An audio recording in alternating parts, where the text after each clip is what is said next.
Okay, so how do you always have your shit together? Like, do you ever get tired of following through on stuff? Or is it like one of those things that drives you where you're like, I can't sleep at night until I do this? Like, is it ever a burden for you? Or is it like, does it bring you great joy to like cross something off your list? So I've learned to not take on more than I can handle. And I've put myself in a much better pace because yes, it used to burden me and it used to cut into my sleep time.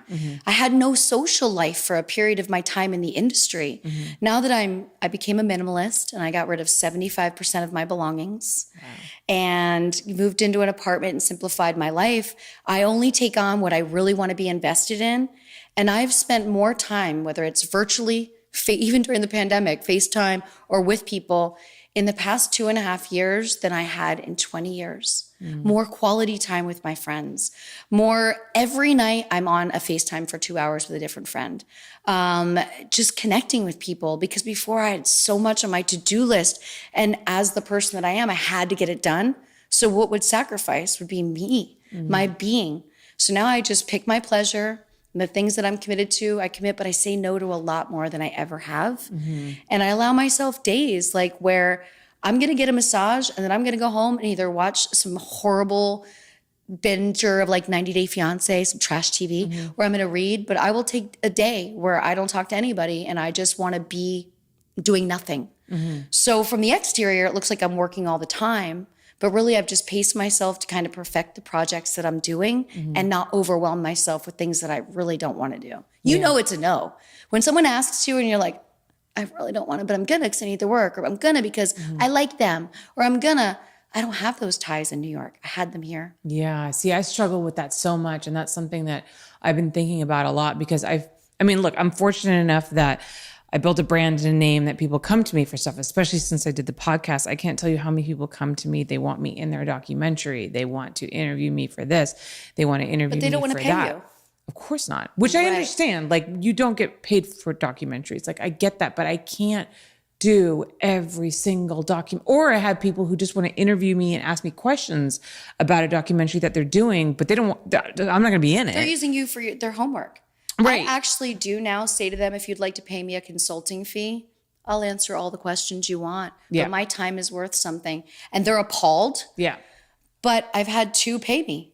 Yeah. So I got to say no to 20. Yeah. It's a lot. It is a lot. And it's like, and I hear that because I don't want to become that person.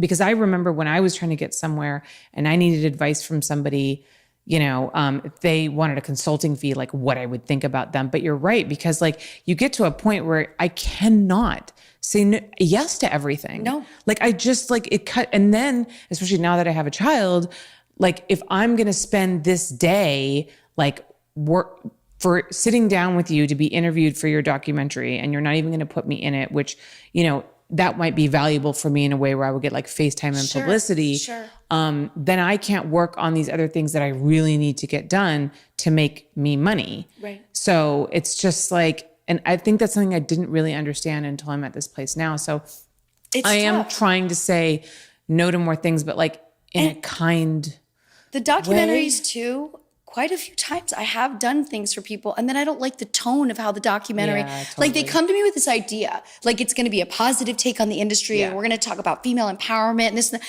And then 4 months into these weekly phone calls they want you on and can you give me this person's phone number? And you don't want to give it, so you got to reach out to that person and ask them if it's okay. 4 months down, it's like, oh no, this is going to be about agents and the horrible things that they've done to people. We've decided to, and I'm like, that's not what I need to be giving my time to. I don't want to burn bridges. I don't want people to think I'm part of a negative conversation, but there's a lot of people. And, in journalism, they do pay their leads a lot of times because they're going to make money selling this product to Netflix or they're going to make money. You don't want to pay any of us, but yet you want me to be at your disposal for 8 hours a week to talk. No. Yeah. I just say I gave that up for Lent and I'm really sorry. I decided not to take it back. But yeah, I think the time management and the saying no and trying to kind of simplify your life is something that I was forced to deal with when I had a kid, because I suddenly had less time. I didn't want to work 24/7. I wanted to have time to see her. And you also need time to take care of you. Yeah. Whether it's doctor's appointments or whatever it may be that you want to do for you. Mm-hmm. And sometimes we put that aside to do all these little things. Mm-hmm. We put us aside. Yeah. Take care of everybody else. Was there anything in particular that, like, did you feel like this was a monumental shift to your new way of thinking and your way of, creating those boundaries? Or was it just something that, like, kind of you slowly started to adapt as time went on? It was really a monumental shift of my mindset. I felt more empowered. I felt stronger. I felt satisfied with what I was doing and didn't need the extra, because all that really becomes is extra. And yes, you can get a little leverage out of being in a good documentary, but at the end of the day, it comes out and you really don't, right? And then you're like, oh my gosh, I gave this time. And I just felt this feeling of, if I'm going to be doing something, and it's going to be just volunteer work, I'd rather do actual volunteer work. I'd rather raise money for a charity. I'd rather be a part of the group at MoMA that helps raise money for something. I'd rather do something that's just feeding my soul instead of feeding somebody else's project. And then the learning to say no was just, once I started doing it, how good it felt to have more time for my people, how good it felt to celebrate my friendships and be like, man, this is just so great. And yes, I'd love to help you with this, but I have a friend's wedding. And I'm not going to cancel it. And I want to go a day early to hang out with everybody. Things that I never did before. Yeah. I just feel like I'm living. Yeah. What do you find that you value the most in life right now? My relationships, for sure. And it can bring me to tears to realize how little I valued them for so many years of my life. Yeah. Because I didn't have strong ones. Yeah. And now that I do, it changes your life. Yeah. I think so much of what we seek in life, money, success, career, cars, we think is what's going to lead us to good relationships, right? Because people are going to like us. People are going to find us valuable because we have those things. Yeah. But then we find that the people who do like us because we have those things are not the kind of people who value people. Right. And it's very empty. They love things instead of people. Yeah. And this expression that the minimalists use that I love is use things, love people. Stripping down my life, the hardest thing to get rid of was my car. Because a car is a sign of independence, right? We started driving, and as soon as you got a car, you're like, I can just go take a drive. I can get away from my parents. When I was young, we could put a handful of change in our gas tank and go somewhere. And I remember sitting at the dealership, turning in my car before I moved to New York, thinking like, I am absolutely stripped down to nothing.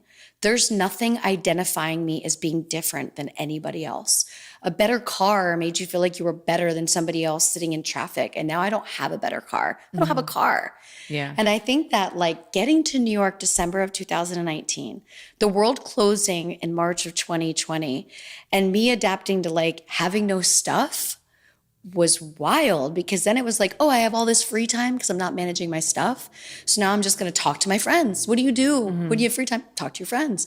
And I just realized these friendships that I've had, and though I enjoyed them, I didn't value them. And I didn't realize how much better it felt to talk to somebody for 2 hours than it felt to go to the mall and buy a bunch of shit, or to go shopping, or to have my car. Yeah. Stripping myself of everything really showed me who I am. Do you think the pandemic had like how did the pandemic affect your life specifically? I think becoming a minimalist right before the pandemic made my life a lot easier. If I was still living here and I had 4 bathrooms, I'd have been worried, what if one leaks? I got to have people come in. Do they wear masks? Do you COVID test them? Like all these things. Yeah. And taking care of a big place, I didn't have any responsibility. So I was on the city bike every day in the middle of the street in New York City. There were no cars. There was no noise. You would just meet up with other people riding bikes. And there'd be like little bike gangs of different age group people just meeting up. All right, we'll meet up at Times Square. Okay, we'll meet up at the water. And then there's like 25 of you. You're just tooling around the city on a bike like a child. Yeah. I really lived out my most freeing time. I felt no guilt. I'm not saying no to anybody. I don't have to say no to an event. I don't have to say no to do anything. Hey guys, if you want to support my show, then you should think about joining my Patreon. At my Patreon, I offer all kinds of amazing perks in exchange for your financial support. From live streams of my interviews as they are happening, to bonus Q&As, behind the scenes photos and videos of my shoots, plus cool merch like stickers, mugs, and hoodies, we have you covered. So go to patreon.com/HollyRandallUnfiltered, and while you're at it, make sure that you click that subscribe button so you don't miss a single one of my new updates.